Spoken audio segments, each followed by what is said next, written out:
The Bachelor, greatest seasons ever, Kaitlyn Bristowe.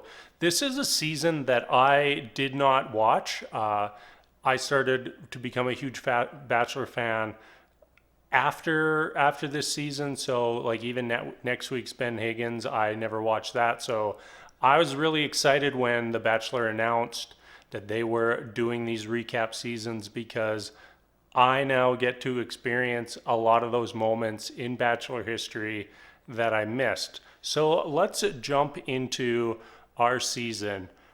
Why on earth did they start with two bachelorettes? Isn't that just the most ridiculous thing ever? Like why would they go with two? It doesn't make any sense at all. Like this is hard enough when you ask 25 people to drop their lives to date one person. Now you're going to ask those 25 people to drop their lives to possibly date one of two people. I was really surprised that there wasn't more drama surrounding this. It kind of was the big twist. Chris Harrison told Britt to go home, and then we just had a Kaitlyn season.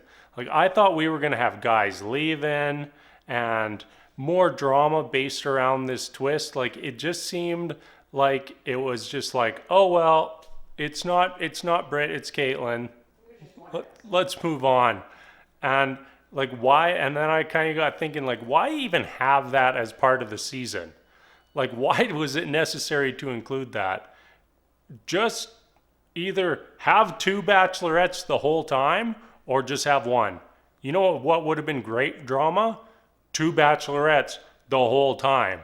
Can you even imagine everything that would go on in that show if there was like two love stories happening simultaneously?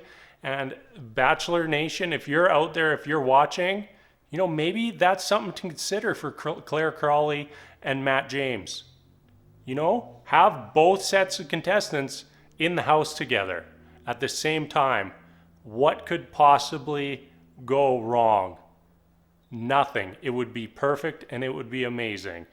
And you can have that idea for free. So let's get past the initial twist and into the show a little bit more. So we kind of started off, you know, you see some faces that you recognize. Two that really stuck out for me, Ben Higgins and Jared. You know, Ben Higgins, he's kind of that one person in Bachelor history that everyone just so desperately wants him to have a happy ending, and it just hasn't happened yet. You know, Jared, he was on this season, Bachelor in Paradise, met Ashley I.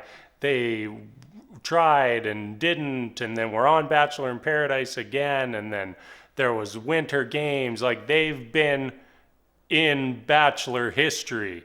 Like if you take a snapshot of a moment in Bachelor time, one of Jared or Ashley I is probably somewhere in the picture somewhere, like maybe hiding in a bush, maybe as one of the contestants, but I guarantee you they were there.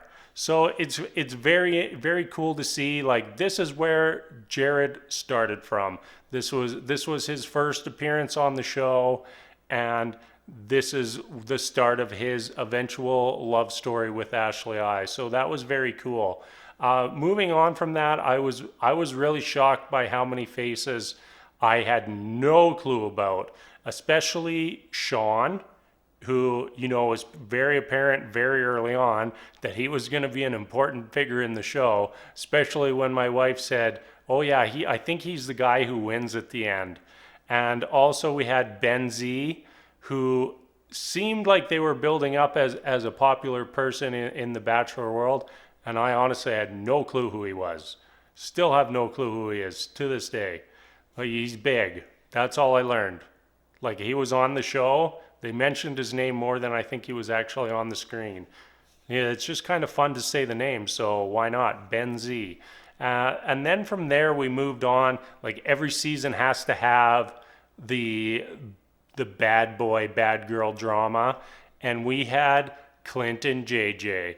In more particularly Clint. Like that might have been the best love story of the whole season, Clint and JJ.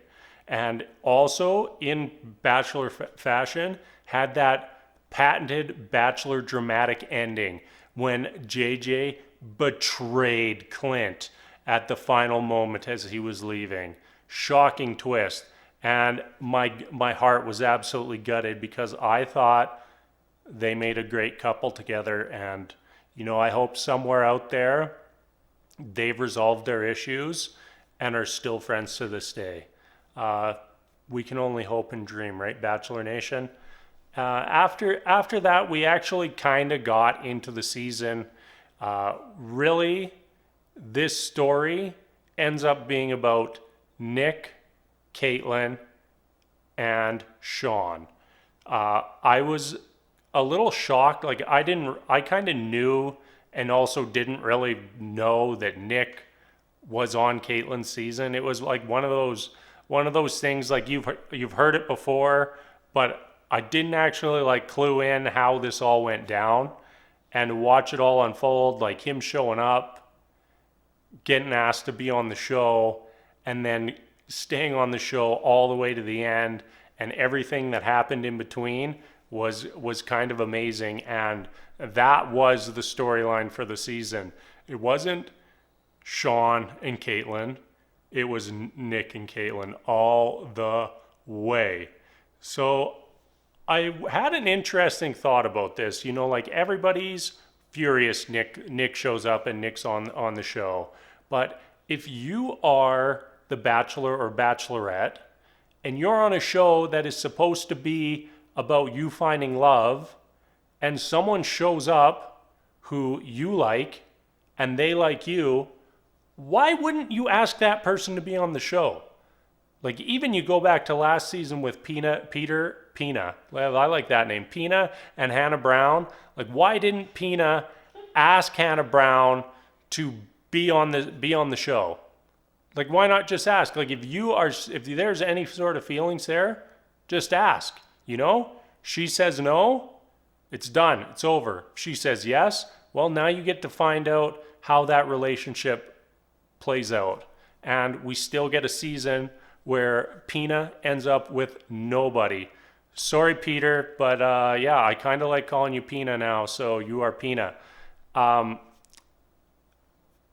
We also had the moment where Kaitlyn and Nick go on their date in Ireland, end up going back to Kaitlyn's hotel room, not a fantasy suite, and they have sex. And I really felt like it's surprising this doesn't happen more often on The Bachelor. Like you are really in a intense love, hormones, emotionally fueled situation. Like how are people not having more sex on this show? I don't think it's unreasonable to know somebody for a week, to go on some exceptionally romantic dates, and then to have sex with that person. That is not that unreasonable. And for the expectation to be, no, we're only having sex on the fantasy suite is a little bit silly. If you think back to your own relationships, and if you just count like the number of dates you went on before you were intimate with that person, I bet in most cases that number is less than 10. Less than 10 times that you really spent time with that person before you physically connected. And it shouldn't be so shameful or so negative that people have sex. People have sex. It's just normal.